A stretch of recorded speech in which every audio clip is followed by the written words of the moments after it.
We have got another absolutely banging video for you today, so get comfortable, relax, don't go anywhere as we take a deep dive into the most interesting fights taking place in the UFC this week from a betting perspective. If you are going to be betting on the fights this weekend, you need to watch this video right the way through till the end, because I'm going to be sharing tons of useful information that you can hopefully use to either make a profit or avoid taking some losses that you might have otherwise sustained if you place bets which, maybe were a little bit more risky than you thought they would be.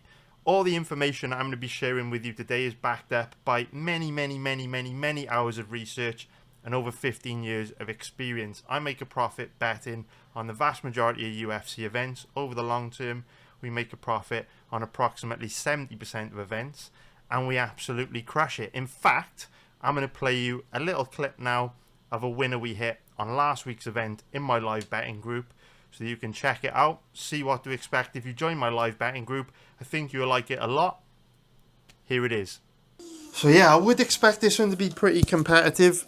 Cortez Acosta is also 15 pounds heavier than Spivak, which should make it more difficult for Spivak to kind of hold him down and control him. And even though their wingspan is the same, a 15 pound weight difference is quite a lot. Ultimately that's a weight class essentially. So we'll see how it goes. We're probably not going to have to wait that long to learn where Waldo Cortez Acosta's takedown offense is at, because Spivak probably isn't going to waste too much time before going to the takedown. Both guys have got reasonably good cardio for heavyweights. I mean, Cortez Acosta is a cardio machine for a heavyweight. Spivak does slow a little. Here we go. So Waldo Cortez Acosta making sure he keeps his back tight to the cage so that when Spivak shoots in, he doesn't have to travel back very far to use the cage as a base to defend the takedown. There's the takedown from Spivak.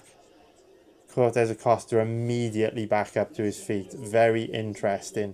So that is a sign of early improvement from the Marcos Rogério de Lima fight, for sure. For sure.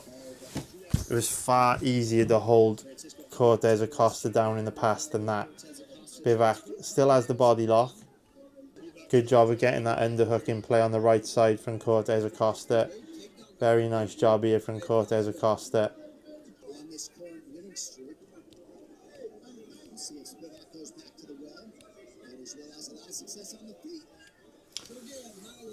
With that, guys, I am going to recommend a 1 unit bet on Cortez Acosta at 3.75.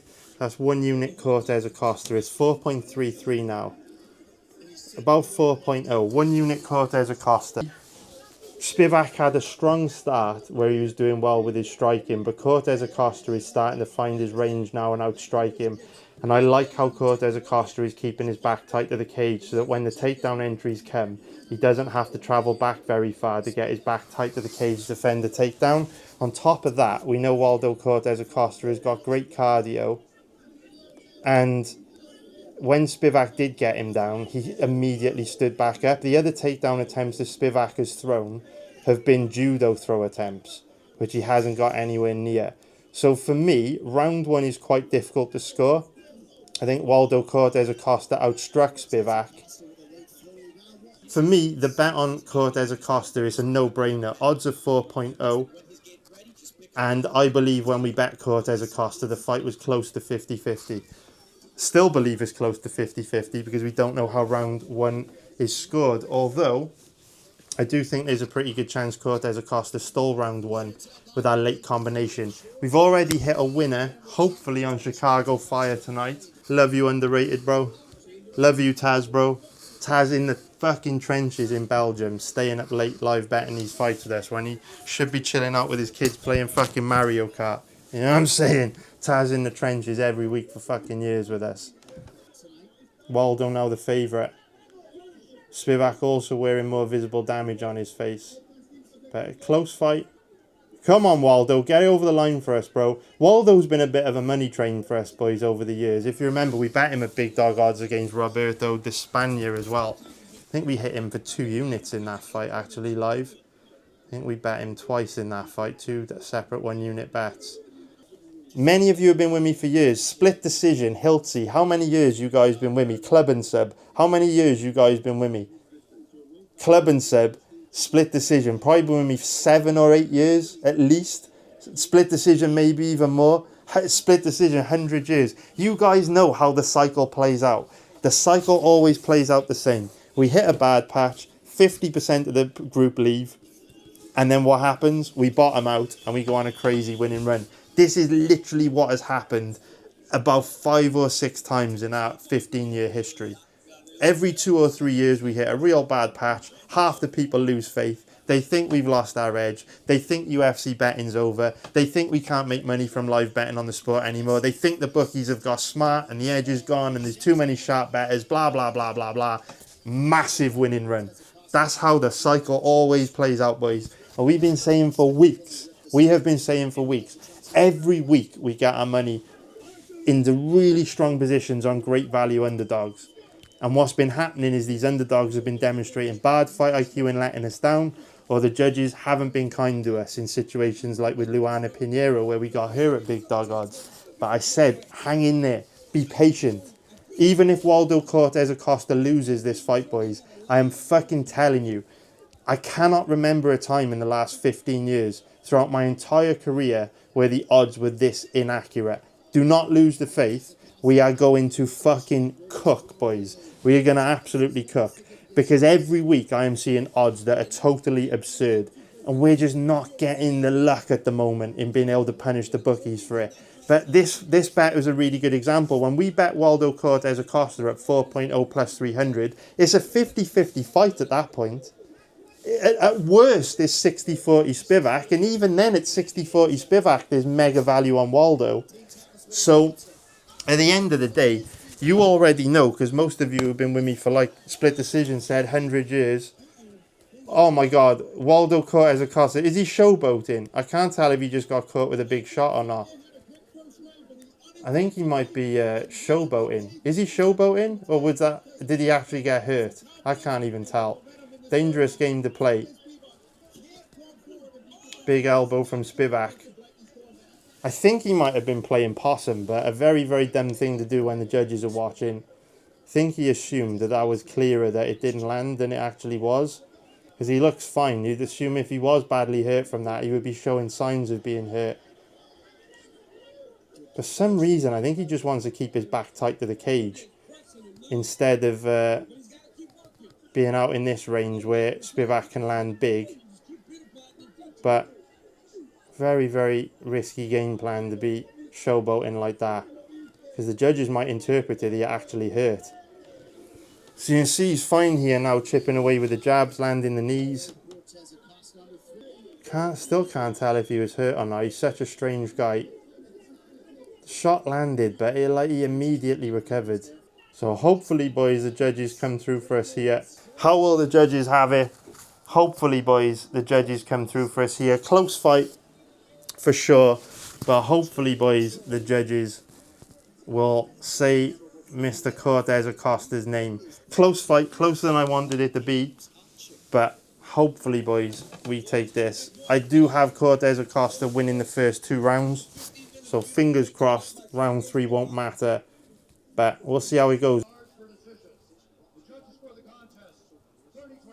Oh, it's got to be Cortez Acosta.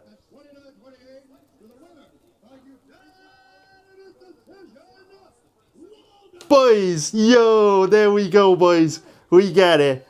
Waldo Cortez Acosta, boys. There we go, baby. It's about time. Every week we get our money into strong positions on these underdogs. And they've been letting us down lately. The judges on Luana Pinheiro. You know what I mean? Bit of bad fight IQ here and there from the other underdogs. But we had our money in a strong position tonight. 4.0 plus 300. And it's a beautiful winner, boys. It is an absolute beautiful winner. An absolutely beautiful winner. I'm absolutely buzzing. We're winning bets on the football. We're winning bets on the UFC. It's a great time and a great place to be.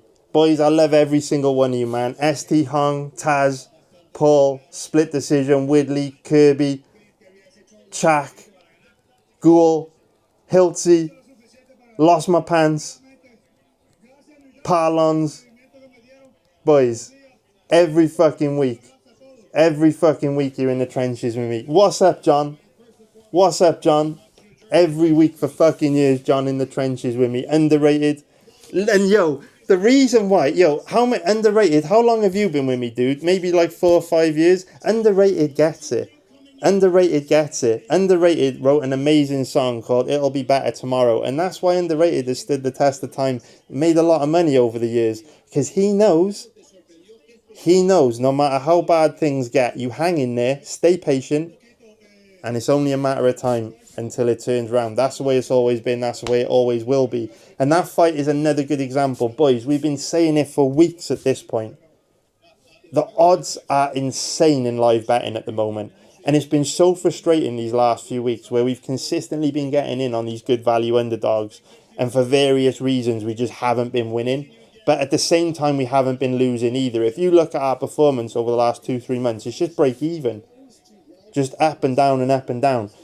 But when we consistently get our money into the positions we're getting it into, it's only a matter of time before we start hitting a lot of bets like this in a short space of time. It's inevitable. It's absolutely inevitable. Because we're consistently getting our money in on the stronger side at underdog odds. As soon as the luck changes, that's when you can get the big gains, the big winning runs. Luck is literally the only thing holding us back at the moment. When we bet on a fighter to do something logical and they don't, or we get our money in on a big underdog in a real close fight and the judges just go the other way to the weaker side, like with Tisha Pennington. But boys, telling you, man, future's fucking bright. We are cooking on football. The change to the strategy 6-7 weeks ago, boys, I'm telling you, is going to be fucking biblical. We're already seeing signs. Right? We're already seeing signs. We got a brand new website coming with 30 new features. Is going to take us to the next level. And things are just bottoming out, boys. Things are just bottoming out. That was a very nice winner last week in the live betting group on Waldo Cortez Acosta. And that bet was a really good example of why our edge betting on the UFC is so huge in live betting. Because when we placed that bet, I think it was a 50-50 fight. I think the fight could have gone either way. And as we saw from the way the fight played out, it was very close, very competitive, even going into that decision close to a coin flip. But the thing is, we placed a bet on Waldo Cortez Acosta, odds ranging from 3.0 to 4.0, which is plus 200 to plus 300. So in a situation where the actual probability that Waldo Cortez Acosta would win that fight was close to 50%, by placing a live bet on him at plus 200 to plus 300, 3.0 odds to 4.0 odds. That gave us a huge plus EV bet over the bookies and a huge margin. Fortunately, the judges went in favour of Waldo Cortez Acosta, and it's bets like that that are the reason why over such a long period of time we do incredibly well live betting on the UFC, and every single year we make a profit, and we make a profit on over 70% of UFC events. We've had a little dip over the last 12 months due to some technical problems which are now fixed, but things are bubbling. This is just the time where we usually go on huge winning runs. You can see every time we have a flat period, we follow it up with a huge winning run. Dip here, huge winning run. So where we've had a dip here, you can already see our profits are trending up. And I'm pretty confident that the rest of this year is going to be explosive, where we're going to go on another huge winning run and hit a lot more winners like we did on Waldo Cortez Acosta. But back to this video now. Another banger, our second banging video of the week actually, because we dropped a banger a couple days ago featuring loads of betting tips for the Club World Cup. There's absolute gold in this video. I know that my football betting videos don't get as many views as my UFC betting videos, but I would highly recommend that you check this one out. There is just absolute golden information in this video and tons of plus EV value bets. I think the bet I must have shared over 20 betting tips in that video, and I'm very confident overall they will make a profit. So check it out. Trust me. I know if you're not interested in football, a 1 hour 45-minute video, probably isn't that appealing to you. But if you care about making money betting on sports, obviously, no one knows what the future holds, right? No one can guarantee a profit. We might get destroyed betting the Club World Cup. But I promise you this. there is absolute gold in that video. So if you're someone, that bets, very smart, very strategically, and is constantly on the lookout for plus EV spots to get your money into, that fucking video is the best fucking resource you're going to find all week. So if you don't give a fuck about football, be the biggest golf fan in the world, just fucking chill on golf, chill on baseball, chill on whatever you love for 1 hour 45 minutes, watch that video, and it contains gold, absolute gold. Very confident those bets will make a profit. So now let's turn our attention to breaking down these fights taking place this weekend. And just before we get into Usman versus Buckley, I do want to apologise for how late these breakdown videos are coming out this week. Usually I try to get the breakdown videos out on like Wednesday, but they have fallen late the last 2 weeks. Reason why they're out late is because I am building something incredible for us right now. Like, properly, seriously good. If you're a member of my community, if you're a member of my website, or if you're in my Discord, I am building something that you are going to absolutely love. And I'm already more than 50% of the way through the development, which is why I can start to talk now confidently about how good it's going to be when it launches. And we're probably 4 to 8 weeks away from launching. 8 weeks on the long side if we run into any kind of difficult to anticipate bugs or problems that may delay the launch. On the short side, we could be 4 weeks away from launch. I've got to the 50% point after about 3 weeks of development. So, it's definitely possible we could launch in another 4 weeks from now. We might meet in the middle at 6 weeks. But 4 to 8 weeks from now, we're going to have an amazing tool that is going to give us an even bigger edge betting on the UFC. And I cannot wait for you to see it. I'm super excited. I've been betting on the UFC for 15 years, and over that time I've kind of dreamt of the perfect platform that would just not only be a tool that I would get a lot of value from, but a tool that you will also get a value from as well. And I've had ideas about things that I wanted to do and things that I wanted to build, and I've never had the time or the resources to be able to do it. I now have the resources to do it, and it's basically my life's work, my passion project, something I'm putting a lot of effort into. I wake up every day and I research fights on this monitor, and I develop this project on the other monitor, and I can't wait to show you what I've been building. You're gonna absolutely love it. So I apologize just for a few weeks. The videos might come out later than usual, but when this launches, I promise you it'll be worth it. And obviously, if you're a member of my community, it will be at absolutely no cost to you whatsoever. So whatever subscription you're currently paying for, on my website, whether it's pre-fight betting or live betting, you're gonna get like a platform with tons of new features. Day one isn't gonna cost you anything extra, but you're gonna get tons and tons of extra value for your money. So I cannot wait for that. I'm really excited. I wish I could show you what I've built so far, but it just wouldn't make sense because it's all a little bit disorganized and messy with demo content and stuff. But when this thing launches, boys, you are going to love it. So please just hang in there. And I'm very sorry these breakdowns are late, but trust me, it's going to be worth it. Pretty soon I'll have something super special to show you. And just before we get into Usman versus Buckley, I do want to apologise for how late these breakdown videos are coming out this week. Usually I try to get the breakdown videos out on like Wednesday, but they have fallen late the last 2 weeks. Reason why they're out late is because I am building something incredible for us right now. Like, properly, seriously good. If you're a member of my community, if you're a member of my website, or if you're in my Discord, I am building something that you are going to absolutely love. And I'm already more than 50% of the way through the development, which is why I can start to talk now confidently about how good it's going to be when it launches. And we're probably 4 to 8 weeks away from launching. 8 weeks on the long side if we run into any kind of difficult to anticipate bugs or problems that may delay the launch. On the short side, we could be 4 weeks away from launch. I've got to the 50% point after about 3 weeks of development. So, it's definitely possible we could launch in another 4 weeks from now. We might meet in the middle at 6 weeks, but 4 to 8 weeks from now, we're going to have an amazing tool that is going to give us an even bigger edge betting on the UFC, and I cannot wait for you to see it. I'm super excited.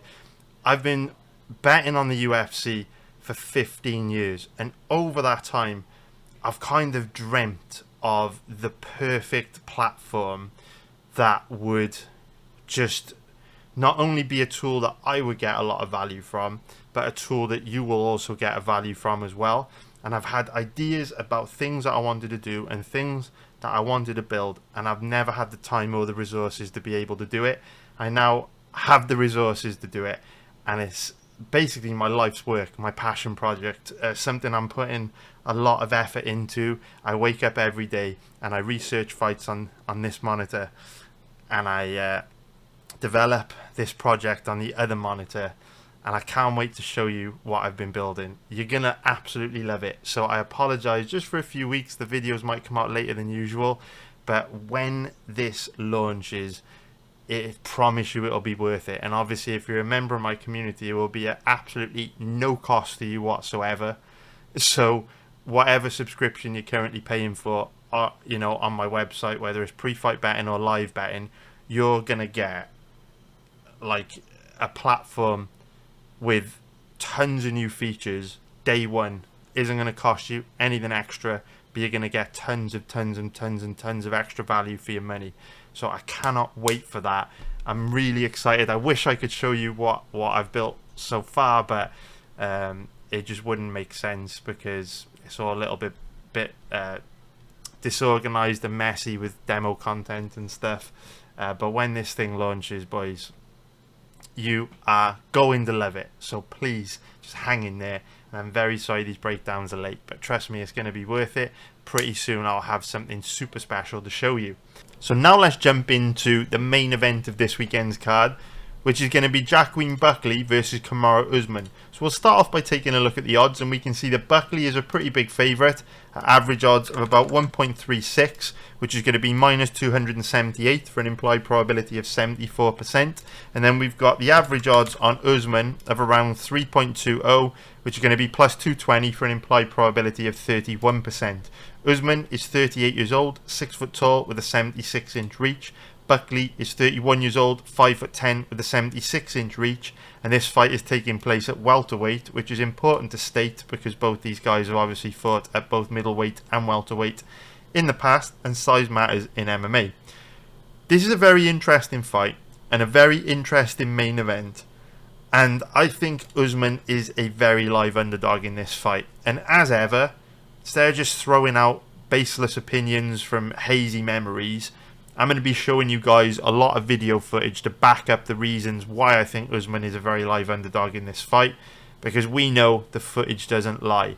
And I do think there are a couple of pretty big weaknesses we've seen from Buckley in the past which could get him into a lot of trouble against Usman this weekend. So we will finish off going through the tail of the tape and the X factors, and then we're going to get into a little bit of footage and how these two match up stylistically. So straight away we can see that Usman, he's 38 years old. Naturally at this stage in his career he's going to be declining from fight to fight, and we know it's very rare that, you know, guys in their late 30s beat guys in their early 30s. So straight away that gives Buckley an advantage, right? He's 7 years younger than Usman, and we know statistically the younger fighter wins around 67% of the time when there's a 7-year age gap in a fight. And on top of that, that age gap is kind of at the sweet spot where it's very meaningful. So we know that, you know, that stat is based off an average, right? So when 23-year-olds fight 30-year-olds, you know, when 26-year-olds fight 33-year-olds, and in those sort of situations, you know, none of the fighters are really declining that hard, that aggressively. So that age stat, when you get, you know, fighters at those ages competing, it's not going to be that meaningful. But the stat is very meaningful in situations like this, where you've got guys like Buckley in their prime at 31 fighting guys on steep declines at 38 years old like Usman. So while the average statistic for 7-year age gaps may favour the younger fighter 67% of the time, I would imagine that the true statistic for when 31-year-olds fighting 38-year-olds is far higher than 60%. It could be over 80%, 90%, I don't know, but it's definitely going to be higher than the average stat of 67%. So statistically, that does give Buckley a very big trend in his favour and a very big advantage this week. If we look at his odds, they carry an implied probability of 74% on average, and I would imagine that if we know the younger fighter wins 67% of the time when there's a 7-year age gap in a fight, I would imagine that, you know, the statistic for how often 31-year-olds beat 38-year-olds is actually probably higher than the implied probability of 74%. I could be wrong, a bit of an assumption, but I think it's a logical and reasonable assumption to make. The fact is, guys in their late 30s don't beat guys in their early 30s very often, and we are seeing Buckley get a lot better from fight to fight, and we're seeing Usman decline from fight to fight. Outside of that, both guys are pretty much the same size. Obviously, Usman is taller, but Buckley's coming down from middleweight, but they're both pretty big dudes for welterweight. And that is about it, really, from an X Factor point of view. So we should jump into how both these guys match up stylistically. So if we look at fundamentally how these two match up stylistically, it's kind of a striker versus grappler matchup, in the sense that Buckley's built his career from, you know, being a striker, and Usman's built his career from being a grappler. But that's obviously a very simplistic way of looking at a matchup like this, because the truth is both of them are pretty well rounded. We've seen Buckley use grappling against guys like Stephen Thompson and Ruziboev, and then we've seen Usman stand and strike in a lot of his fights over the last few years against guys like Colby Covington and Leon Edwards. He's spent, you know, more time actually striking than he has grappling. So Usman, as he's got later in his career and started training against Trevor Whitman, has become much more well-rounded and much less likely to use grappling heavy game plans in fights. And so if we consider how these two match up from a stylistic point of view, Buckley definitely has the power advantage. You know, he lands hard, damaging, powerful, impactful shots. That's not to say that Usman doesn't have some power too. He's obviously got the odd knockout here and there in the past. But for the most part, Usman is a volume striker. When Usman's hurting guys on the feet, those guys tend to be older and declining, like a Jorge Masvidal or Gilbert Burns. It's very rare you'll see Usman hurt like a young, hungry, durable bull on the feet. Usman's very much a volume striker, whereas Buckley can hurt anyone. He's got good power.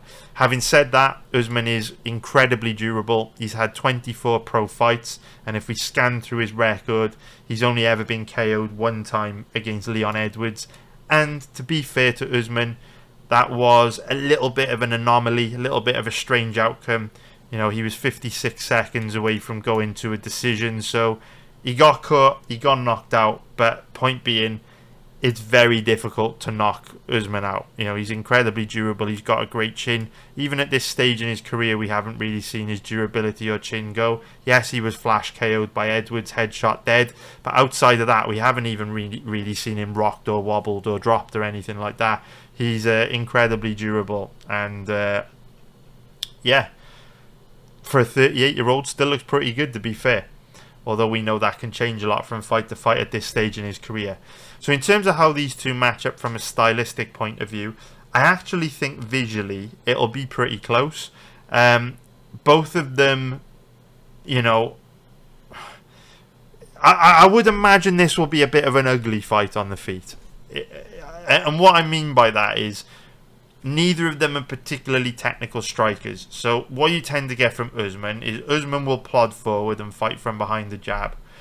And Buckley will bounces around a lot on the feet, and he has like a blitzing style where he likes to be all the way outside of a range where he can be hit, or all the way on the inside blitzing forward, throwing like big winging hooks and straight karate punches. Buckley is a little bit sloppy on the feet. He's very reckless as well, but he's difficult to deal with because he's very mobile. So while technically he's not the best and he is reckless and bad defensively, he moves around a lot, which makes him difficult to read.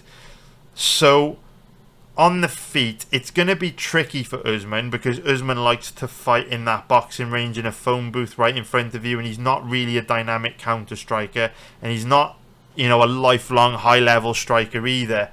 That is pretty good at like reading your opponent's attacks and catching them with counters. Usman's a very meat and potatoes, like traditional striker, right? Likes to stand in front of you in boxing range and box. And guys like that typically struggle against Buckley because Buckley's very unorthodox and he's bouncing around all over the place and he's in and he's out and he's throwing big flashy spinning shit and big combinations and he's difficult to read. So while on the feet Usman is a more technical striker, Buckley's like less technical approach to striking, his kind of raw wildness, makes him difficult to deal with because like not even fucking Buckley knows what he's going to do, so how are you supposed to read him? So that's how they match up on the feet. I think it'll be visually close actually. I think it'll be pretty competitive on the feet. The one thing I would say though is Usman is becoming very inconsistent. So we often see this with guys, as they get to the tail end of their career and they are declining from fight to fight, they do start to find ways to beat themselves. And with Usman, we are now getting to a stage in his career where we do get long periods of inactivity from him, where he doesn't do a whole lot on the feet. He basically threw away the first 2 rounds against Leon Edwards, in this fight, kind of threw away the first 2 rounds against Chimaev as well, and really didn't start fighting until he was down 2 rounds in both fights. And that is like a psychological thing, kind of like a self-destructive tendency we see creep into a lot of veterans that have had a lot of success in their career. It's a phenomenon I don't understand or can't explain, but they start to almost give themselves a deficit for some psychological reason where they don't start fighting until they've already kind of gifted their opponents an opportunity to beat them. It's very strange, but when you watch Usman's past fights, you see him holding back a lot and being very passive against opponents that if he were more aggressive against, he probably could have beaten easily. I think Usman could have beaten Chimaev and Leon Edwards in both fights pretty easily, but he just didn't demonstrate the best fight IQ. Yes, you could say he held back against Chimaev because he came in on 2 weeks' notice. I get it, but then we also saw the same kind of self-destructive behaviour in the Leon Edwards fights as well. So, and to some extent the Masvidal fights, except the difference is the Masvidal fight on Fight Island, not so much the rematch. But that says to me this is kind of like more of a longer-term systemic issue with Usman's style of fighting now that we should expect from him in the future. So the real difference between these two is, while technically and visually the stand-up is likely to be very close, the one thing that does separate these two when it comes to striking is consistency. And so with Usman, we know at this stage in his career he's a little bit passive, a little bit tentative, can't be trusted to show up and let his hands go and fight aggressively and fight to win, whereas that's not the case with Buckley. He's very consistent. We know he's very aggressive, fights at a high pace, throws a high volume of strikes, and you can always trust him to really let it go. And so you trust Buckley a lot more than Usman, even though skill for skill they're pretty close on the feet. But when it comes to grappling, even at this stage in Usman's career, he is still in a different galaxy to Joaquin Buckley. He's in a different universe. He's just a far better MMA grappler. He obviously built a career, won the title, was a dominant champion based on his grappling, and that's not going to leave him anytime soon.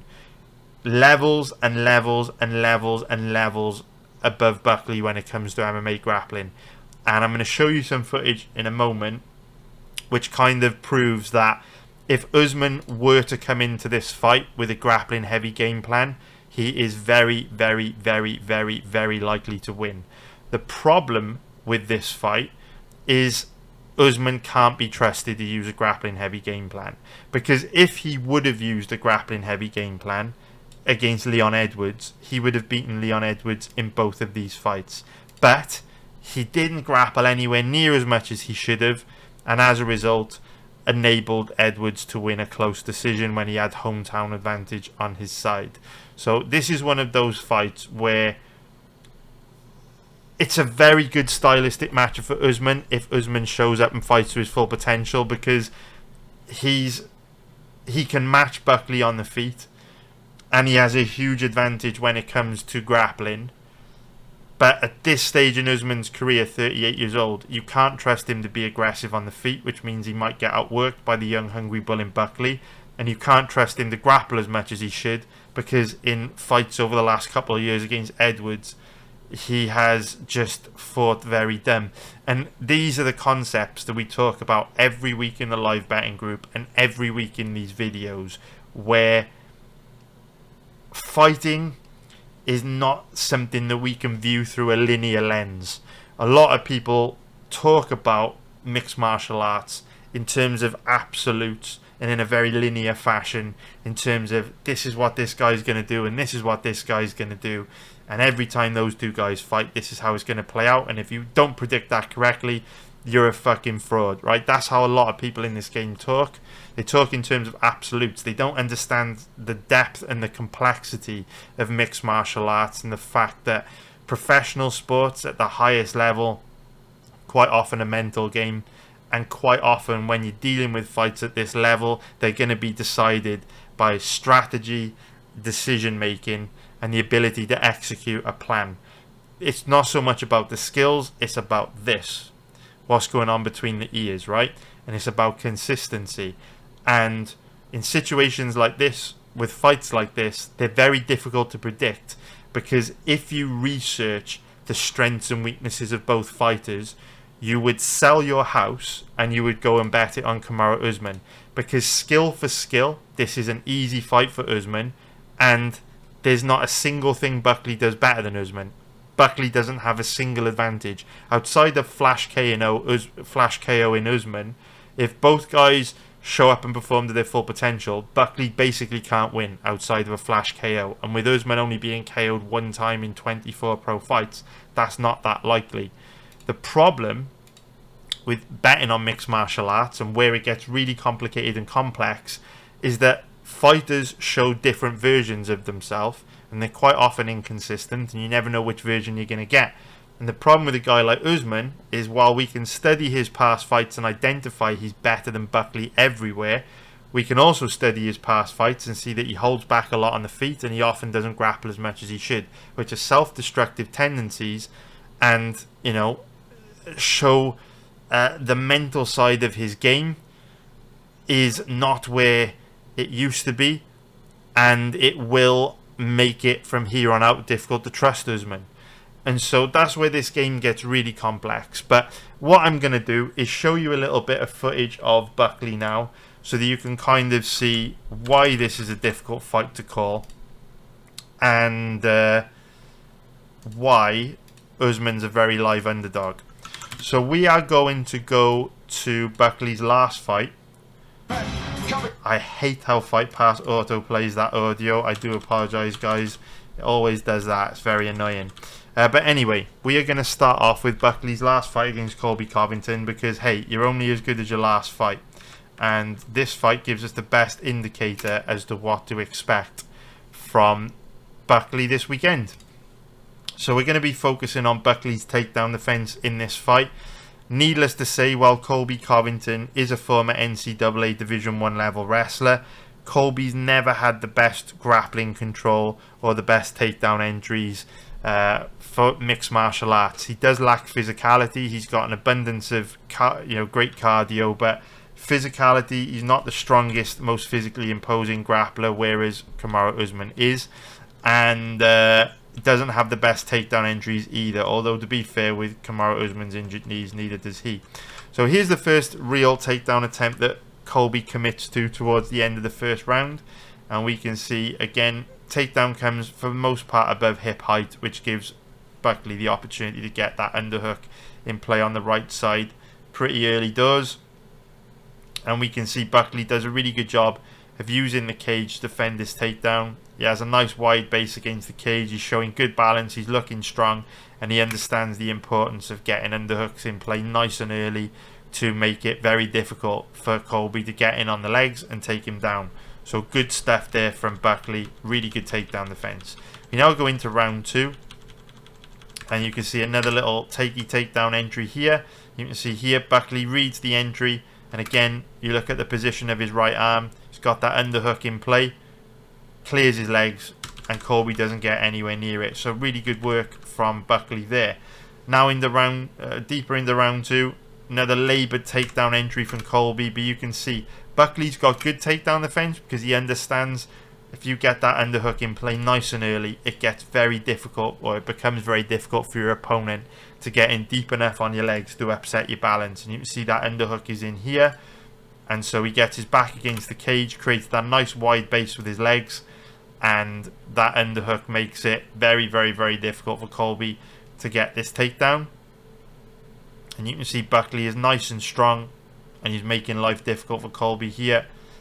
And then he eventually gets taken down after showing some really good takedown defense, right? So what we've seen up until this point in the fight is pretty good frontline takedown defense from Buckley. He reads takedown entries well. He sprawls out of takedown entries well so that he clears his legs. And he gets underhooks in play nice and early. He knows how to use the cage to defend takedowns. And he's got pretty good balance. So we know, generally speaking, Buckley's takedown defense is pretty good. But then he does get taken down. You know, he does lose his footing.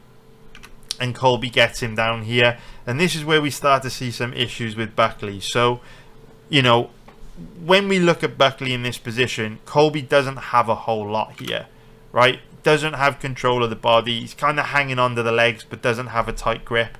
What you want to see when a guy gets taken down in this position, you want to see him show some urgency to post off the canvas, clear their legs, and start the wall walk back up to their feet. But you can see Buckley kind of just sits here for a little bit, smiling. And that enables Colby to flatten him out. Watch. So Colby flattens him out here, right?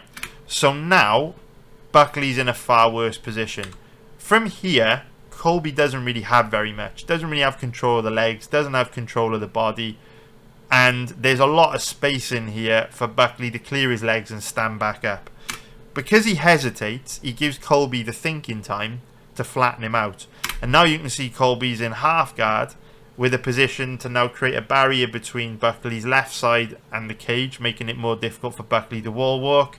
And on top of that, Colby is now forcing Buckley to carry his body weight. You can see what Colby's done there. He's been very smart in passing over to the opposite side so that it's much harder for Buckley to wall walk from here, because now Colby can act as a barrier to try and get in between Buckley and the cage. So Buckley's been taken down and he's just looking very weak off his back here. Super weak. He's being held down in side control. And Colby isn't a guy with particularly good grappling control. So the fact that he's able to hold Buckley down like this, it's a bit of a red flag, especially because Buckley is very close to the cage. Like, Buckley should be showing way more urgency to use the cage to stand back up. So then Buckley does start to try work back up to his feet to create a little bit of space off his back.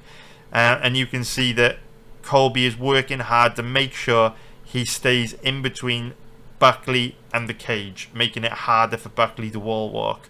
You can see he goes the wrist control, flattens Buckley back out there, takes half guard again.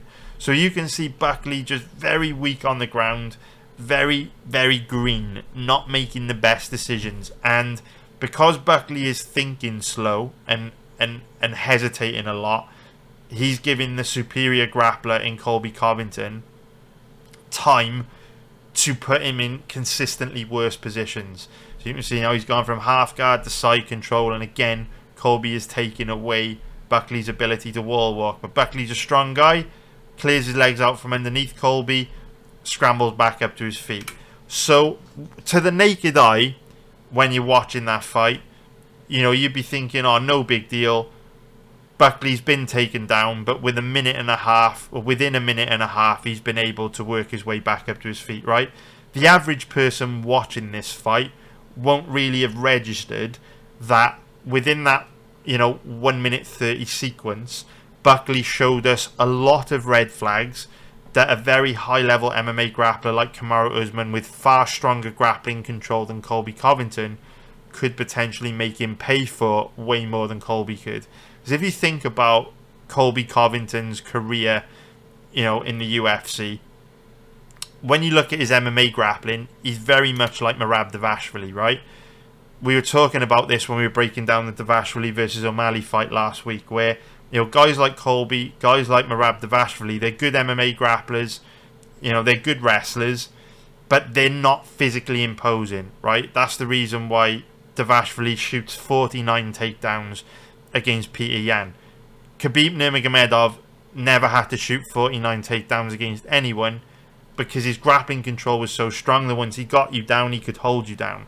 Guys like Colby, guys like Dvalishvili that have got, superhuman cardio have to sacrifice something to have such amazing cardio, and they quite often sacrifice physicality. We see that in Merab, we see it in Colby, and so when you see a guy like Colby get Buckley down and hold him down and put him in a bad position in side control or half guard, it's not super surprising to see a big, strong, physically imposing, athletic freak like Buckley clear his legs out from underneath Colby and stand back up. It's not a surprise to me, but it is far harder for someone like Buckley to do that against someone that is physically imposing with strong grappling control like a Kamaru Usman. So just because you see Joaquin Buckley, neutralizing the threat of Colby's wrestling, don't think he's going to cope so well against Usman.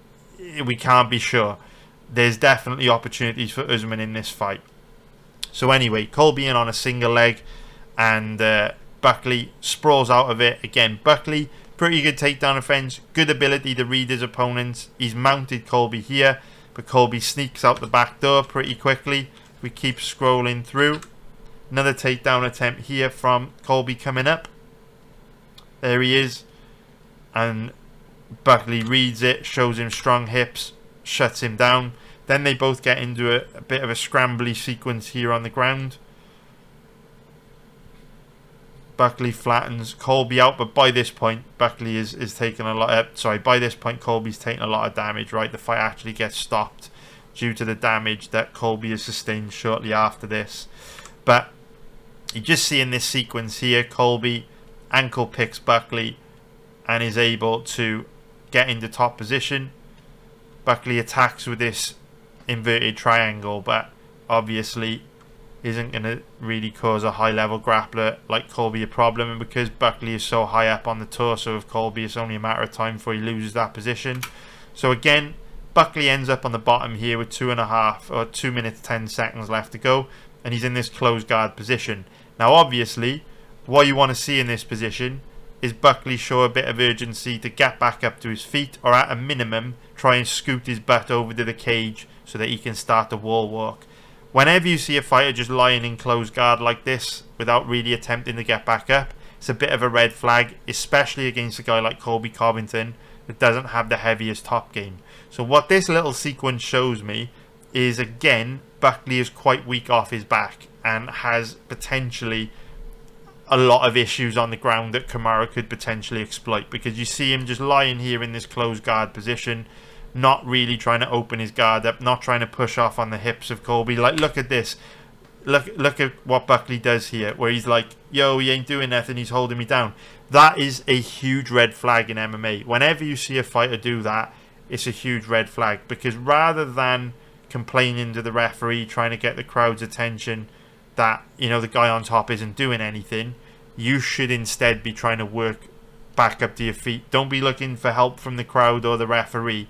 You should be trying to work back up to your feet. But here we can see Buckley just lies in closed guard. There's absolutely nothing on the bottom, which again is a huge red flag, because Colby's top game is not heavy at all. Usman has much stronger grappling control. So if Colby's able to hold Buckley down easily like this, if Usman comes into this fight with a grappling heavy game plan, he can very likely take Buckley down and dominate him. So then Buckley does use the little bit of space that Colby gives him from top position to work his way back up to his feet, which is great. All good stuff. And then the fight shortly after this gets stopped due to the damage that Colby has sustained in the fight. So like I say, to the naked eye, if you're watching that fight, you'll think, oh, Buckley dealt with the threat of Colby's grappling pretty well. But actually, there were some big red flags in that performance. And even though Usman's 38 years old now, even though he is declining, he's still a level of MMA grappler that is capable of making Buckley pay in those positions. And if Usman comes into this fight with a grappling heavy game plan, I think he can cause Buckley giant problems.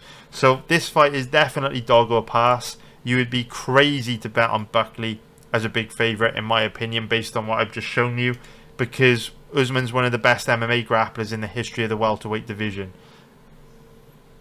Buckley's takedown offense, ground game, it looks very green, very raw, needs a lot of work. So if Usman comes in the fight with a grappling heavy game plan, I think he wins this pretty comfortably. The problem is he didn't use a grappling heavy game plan against Leon Edwards, so how can we trust him to use a grappling heavy game plan against Buckley? Will this be one of those you all must have forgot fights where Usman doesn't make the same mistake that he made against Leon Edwards and he goes back to fighting to his strengths? Or will Usman instead try and win a kickboxing match against the young hungry bull and, you know, most likely end up losing a decision because of those long periods of inactivity that we see these days from Usman? I don't know, but what I do know is that if you do want to bet this fight this weekend, Usman gives you a far better risk to reward ratio. We just kind of need to see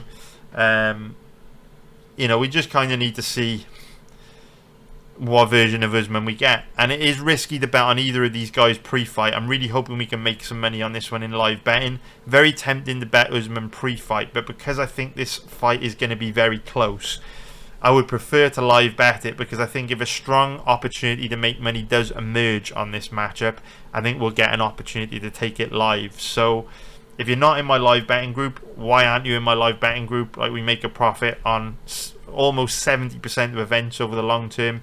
Like, it's an absolute no-brainer to join the live betting group.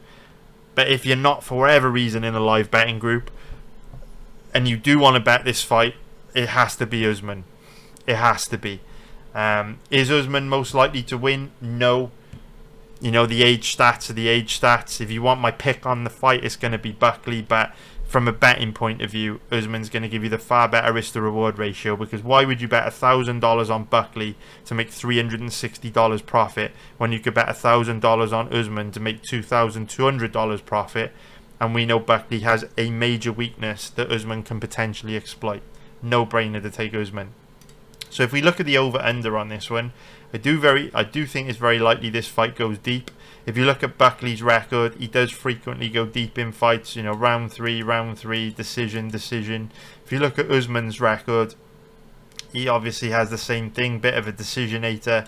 His fights over the last few years have tended to end inside the distance more than usual, or more than earlier in his career. But with the way these two match up, they're both tough, they're both durable, they're both reasonably well-rounded. I think the over 3.5 rounds is very attractive. I might pull the trigger on that. I'll let you know in the Discord if I do end up going for that. I haven't made my mind up yet. The odds aren't quite as nice as I would like them to be, but this fight is very likely to go to a decision, in my opinion. In terms of the prop bets, the only one I would trust would be Usman by decision, but in percentage terms, when you think about how much extra risk you're taking on with that prop, if you really want to bet this fight to make watching more interesting, I wouldn't get cute with the props. I would just take Usman money line. So I hope you found that breakdown useful. Now let's get into the next fight on this card. So now let's break down the co-main event between Rose Namajunas and Miranda Maverick. So if we start off by taking a look at the odds on this one, we can see that Namajunas is the favourite at average odds of about 1.42, which is going to be minus 238 for an implied probability of 70%. And if we take a look at the odds on Maverick, she's around an average of 2.90, which is going to be plus 190 for an implied probability of 34%. So Namajunas is 32 years old, 5'5" with a 65-inch reach. Maverick, 27 years old, 5'3" with a 65.5-inch reach. So there's no real X factors on this one. Namajunas has been around a long time. which means it's kind of crazy she's still in her prime at 32 years old. She came into the UFC when she was in her early 20s. So even though we think of Namajunas as like this veteran, she's still very much in her prime and quite possibly still has her best years ahead of her. She's facing the young hungry bull in Miranda Maverick, and this is one of those fights where Namajunas is just better than Maverick everywhere. It's not really a very interesting fight. Maverick is raw and aggressive on the feet. She hits a lot harder than Rose, but Rose has got great footwork, great movement. She's very technical. Rose also isn't the easiest to take down. We saw that in the Erin Blanchfield fight. Maverick's not as good of a wrestler as Blanchfield. Obviously, we've seen Maverick use much more grappling in recent fights, but I don't think Maverick has the grappling to really cause Namajunas a problem. Both girls share the same weakness in that they can be quite weak off their back. The difference is Maverick's takedown offense is very bad, whereas Namajunas is difficult to take down.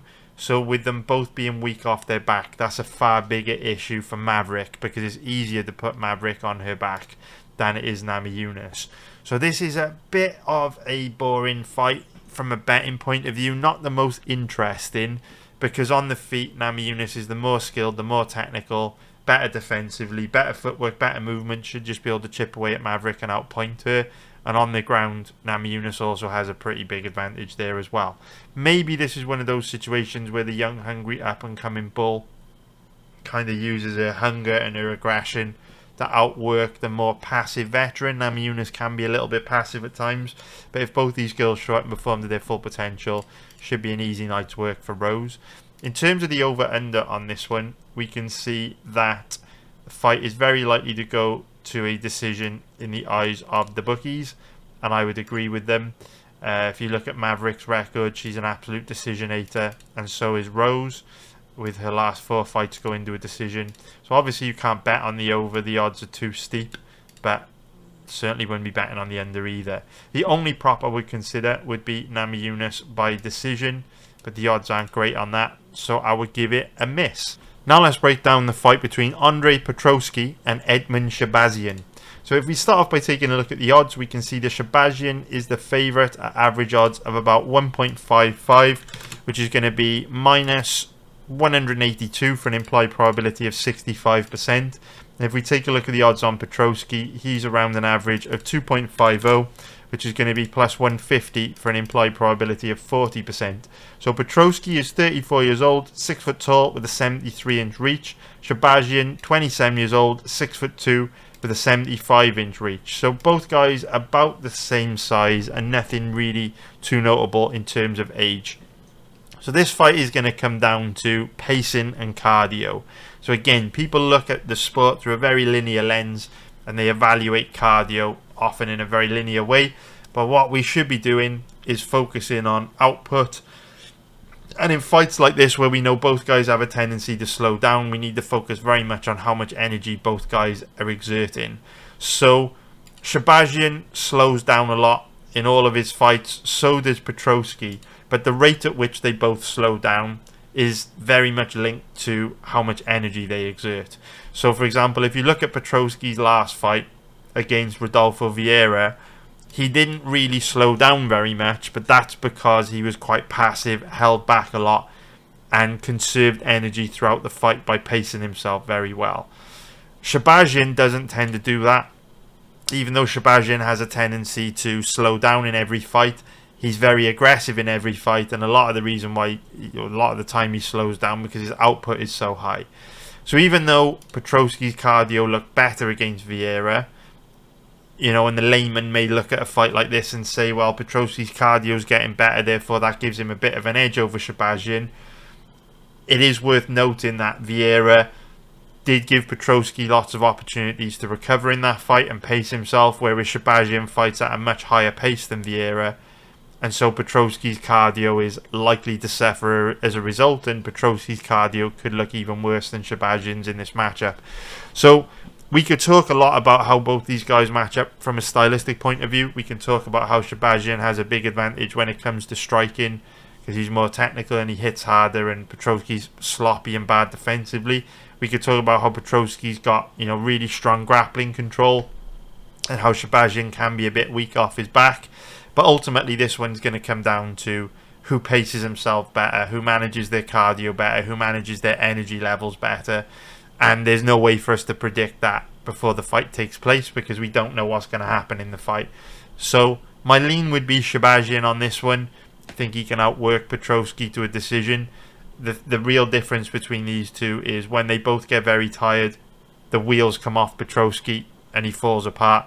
Whereas when Shahbazyan gets very tired, he still has that dog in him, still has that strong will to win, and he still pushes hard to win the fight even when he's totally exhausted. I think that gives him an edge in this matchup. However, I just have a cold hard rule where I don't bet on fighters that have bad cardio, and both these guys have bad cardio, so I'm not interested. This is a great fight for live betting. I think we've got a great chance of making money on this one in live betting. If you're not in the live betting group, check it out because you should be. We make a profit on almost every event over the last 10 years. Over 70% or over 68% is about the statistic. We make a profit on about 68% of events, so no brainer. And this is the type of fight we tend to do pretty well on.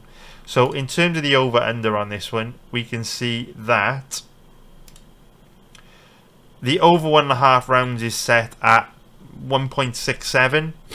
That is a very tempting bet because if we look at Shahbazyan's record, even though he has a lot of quick finishes, styles make fights. And when you look at Petroski's record, he is an absolute decisionator. He's gone to a decision in his last 3 fights. So here you have a clash of styles where Shahbazyan comes out the gate super hard, super aggressive early, looking for the kill. A lot of his fights end quick. You got Petroski who likes to pace himself and isn't as dangerous or as aggressive as Shahbazyan. But I think with both these guys having bad cardio, you could see a situation where they both show each other a lot of respect and want to pace themselves, and then as a result the fight would go deeper. Or you get a situation where they both become quite tired early on and they're too tired to get the other one out of there. So purely letting the odds do the work for me. If you do want to bet the over-under on this fight, I would say go over 1.5 rounds, although it is risky because both these guys are chaos, particularly Shahbazyan. And in terms of most likely outcomes for the props, what's fight ends in round 3? So fight ends in round 3, 10.0 to 13.0, which would be plus 950 to plus 1,200. That's interesting to me because we know by the 3rd round both guys are likely to be very tired and either of them could get the other out of there, either of them could get a finish. So yeah, fight ends in round 3, not a bad prop. It's not super likely to hit, but when we're talking about bets in that odds range, you know, it doesn't need to hit a super high percentage of the time to be pretty good value. So I hope you found that useful. Now let's break down the next fight on this card, which is going to be Cody Garbrandt against Ronnie Barcelos. So if we start off by taking a look at the odds on this one, we can see that Barcelos is the favourite at average odds of about 1.50, which is going to be minus 200 for an implied probability of 67%. And if we take a look at the odds on Garbrandt, he's around an average of 2.65, which is going to be plus 165 for an implied probability of 38%. It's a very interesting fight, this. So Garbrandt, 33 years old, 5'8" with a 65-inch reach. Barcelos, 38 years old, 5'7" with a 67-inch reach. So both guys are about the same size. Barcelos, 38 years old, very old for a bantamweight. You know he's going to be declining a lot from fight to fight. But we also know Garbrandt, even though he's a lot younger at 33, he's also declining. So stylistically, this is an interesting one because skill for skill, it's a very good stylistic matchup for Garbrandt. But again, when we're talking about Garbrandt, we've got to talk about the same kind of things that we spoke about when it came to Kamaru Usman, where even though when we study footage on both Barcelos and Garbrandt, it's very clear that from a technical point of view, Garbrandt is better than Barcelos almost everywhere. We also know the GSP said that fighting was 90% mental, and the mental side of the game is an area where Barcelos is particularly strong and Garbrandt is potentially weak. So when we're analysing a fight like this, we need to discuss it in 2 different contexts. The first context is how the fight is likely to go if both guys show up and perform to their full potential. And then the other context is how this fight is likely to go when you look at the big picture in terms of decline, mentality, fight IQ, game planning, strategy, the state that both guys are in at this stage in their careers. So straight away, this is a great stylistic matchup for Cody if he shows up and performs to his full potential, because Barcelos isn't the best offensive wrestler. I know he used a grappling heavy game plan against Peyton Talbot and had a lot of success in his last fight, but there's a big difference in defensive wrestling, takedown defense, ability to scramble back to your feet between Peyton Talbot and Cody Garbrandt. As much as we all want to,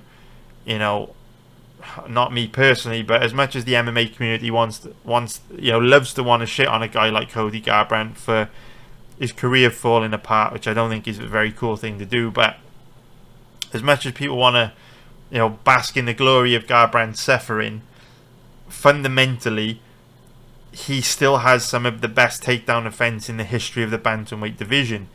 When you look at the Team Alpha Male alumni that came up during the time that Garbrandt demonstrated some of the highest level skills we've seen in the bantamweight division, and you think about guys like Chad Mendes, Uriah Faber, TJ Dillashaw, Cody Garbrandt, these guys were virtually impossible to take down and hold down.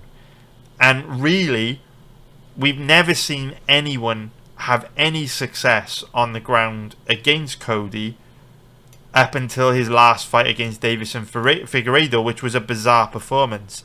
If you look throughout Cody's career, he's been almost impossible to take down and impossible to hold down.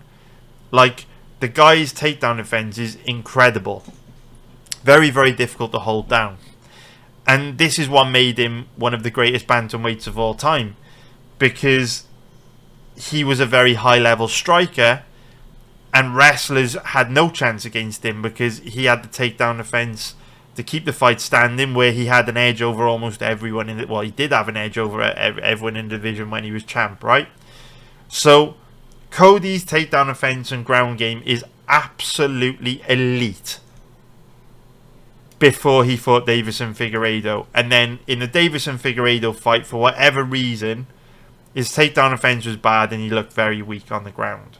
So we've already mentioned in this breakdown about Cody's decline in terms of his durability, his aggression, his technique, his defense. Cody went from being one of the best bantamweights of all time to a guy on a very steep decline in an extremely short space of time. I can't recall a fighter actually that's declined as fast as Cody. It is absurd. When you look at the difference between like these performances and these performances, it's like looking at a different human being.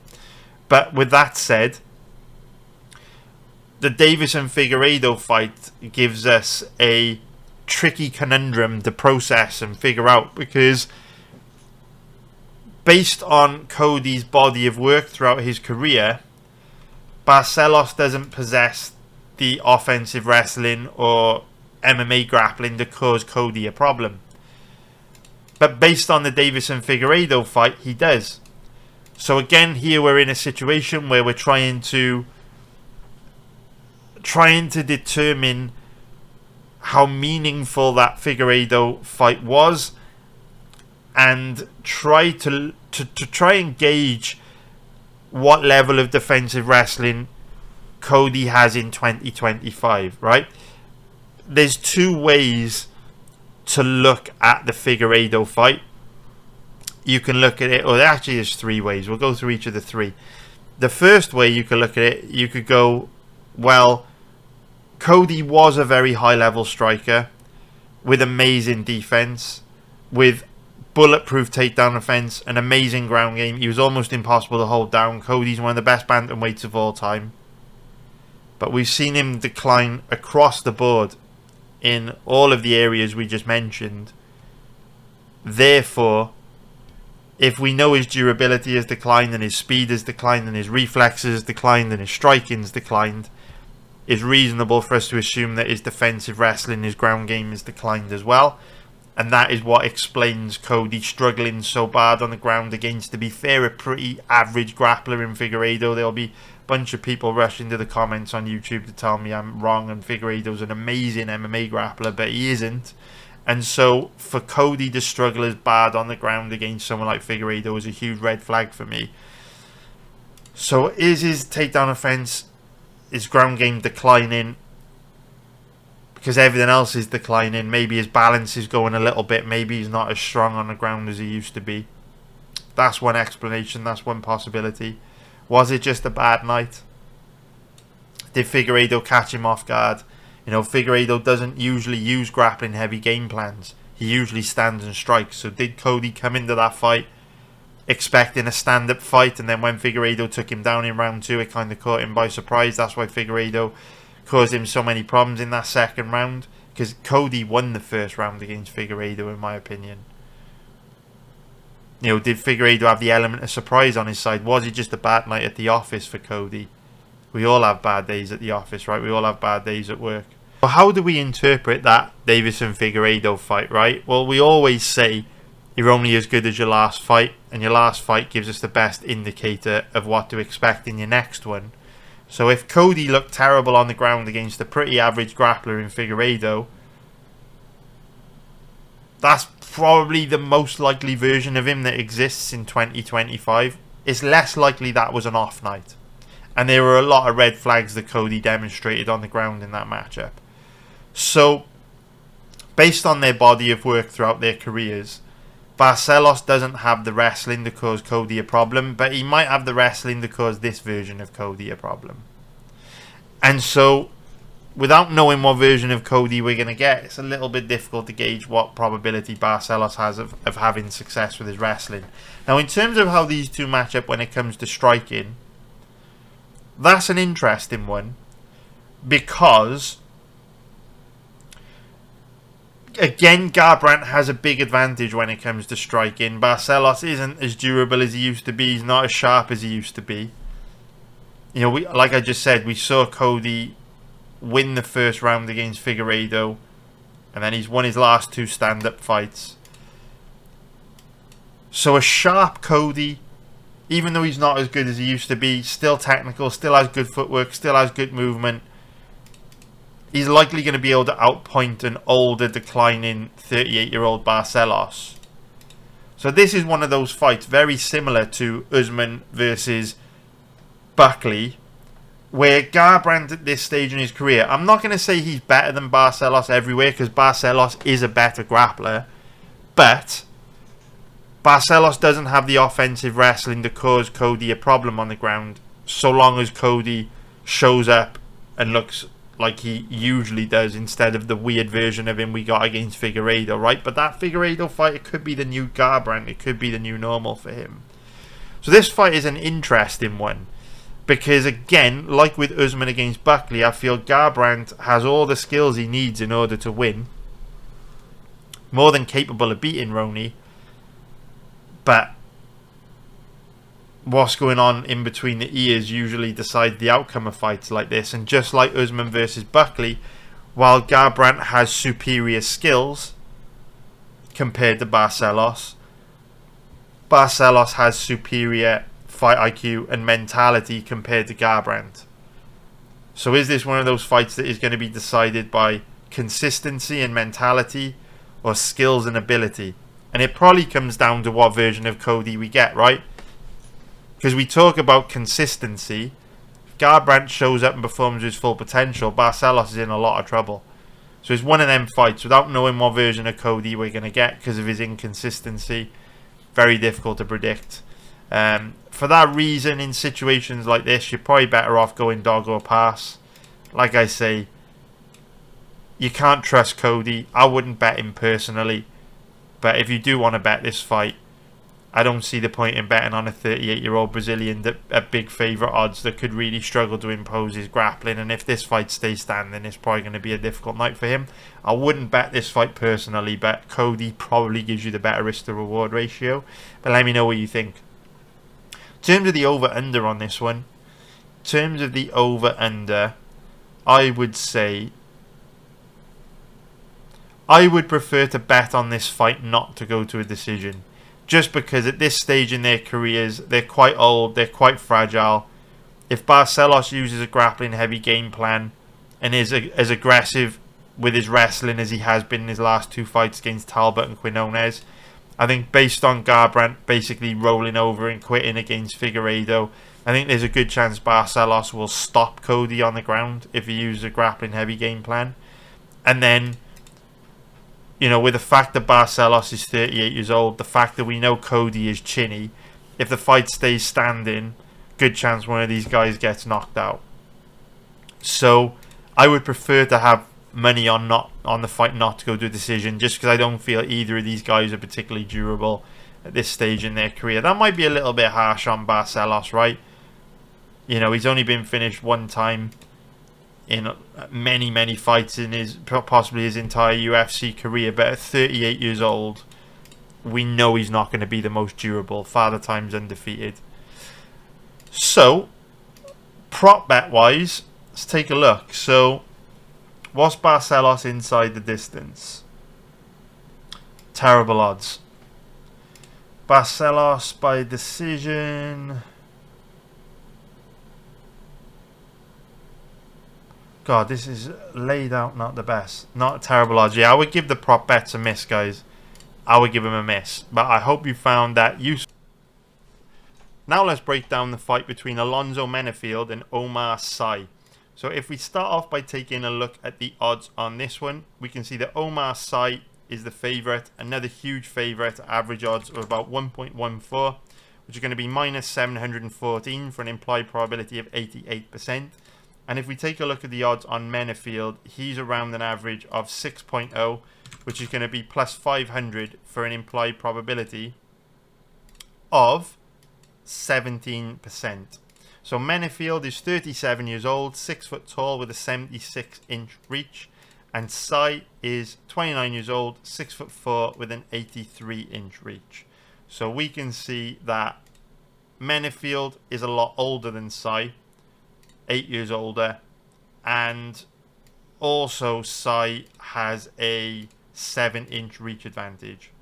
So 8 years older, giving up a significant reach advantage. Before we even get into how these two match up stylistically, Sy has got 2 pretty big trends in his favour. So we know that the younger fighter wins around 67-68% of the time when there's an 8-year age gap in a fight, and we also know that the younger fighter wins around 67% of the time when there's a 7-year age gap, 7-inch reach differential in a fight, and the guy with the reach advantage has the reach advantage, right?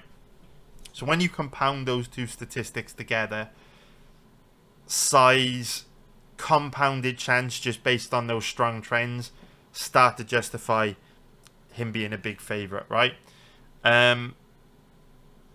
On top of that, like we mentioned earlier on in the breakdown for the Kamaru Usman versus Joaquin Buckley fight, the trend statistic for the age is an average. So that 8-year age gap and the younger fighter winning 67-68% of the time when there's an 8-year age gap in a fight is for an average of when, you know, 24-year-olds fight 32-year-olds and 26-year-olds fight 34-year-olds, where we know the advantage for the younger fighter isn't going to be as great. This is one of those situations where you've got a young, hungry bull making huge improvements from fight to fight in Sy, facing a guy who's going to be 38 years old in just a few months and is going to be declining from fight to fight.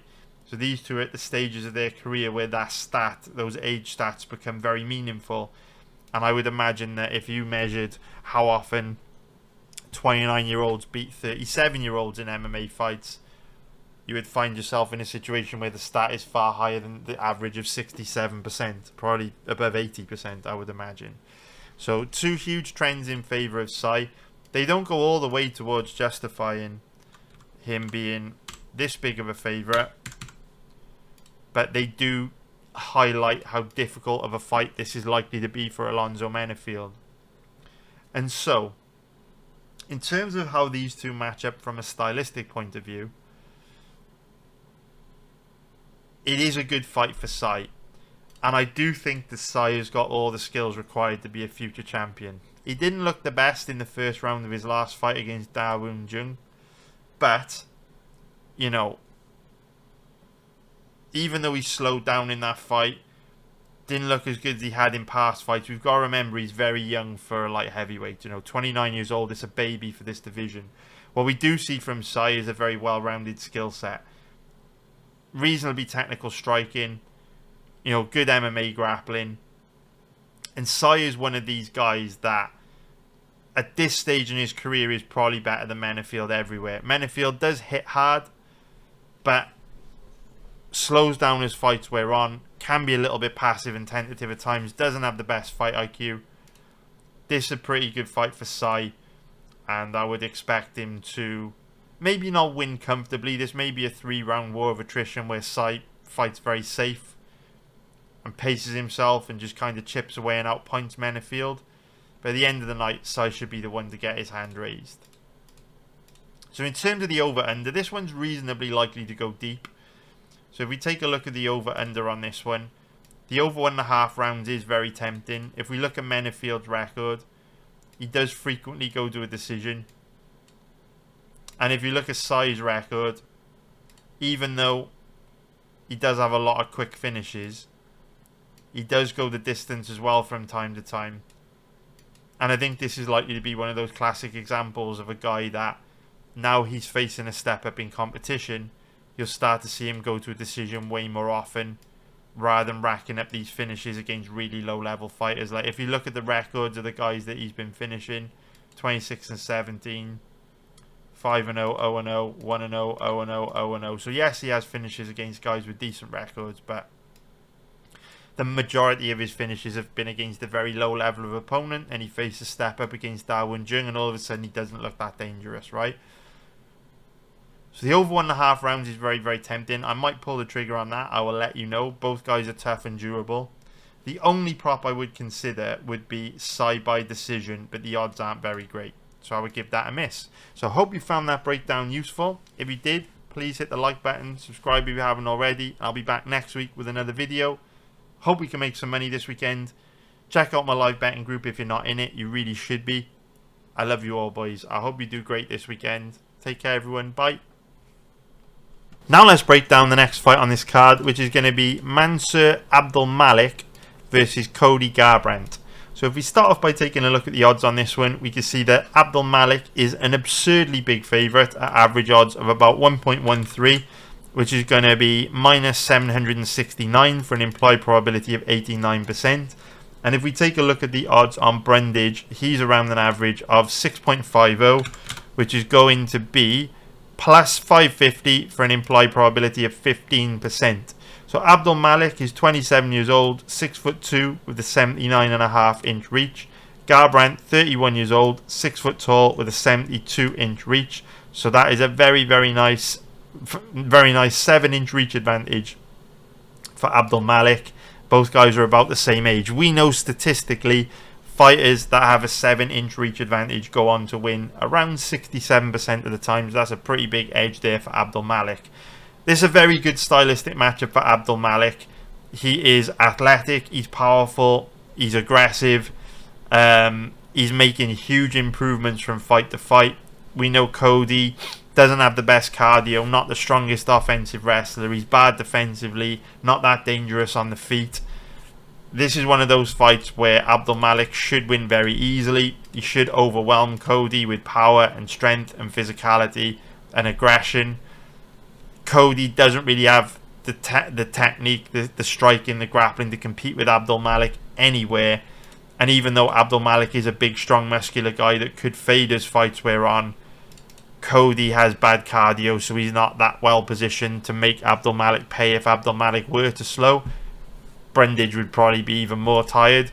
We also saw Abdul-Malik rock bad in his last fight against Nick Klein and recover and fight through it. So we've also seen, this young up-and-coming prospect face some adversity and deal with it well. So, yeah, this is a great fight for Abdul-Malik. The odds reflect that. Obviously, most likely outcome here is Abdul-Malik.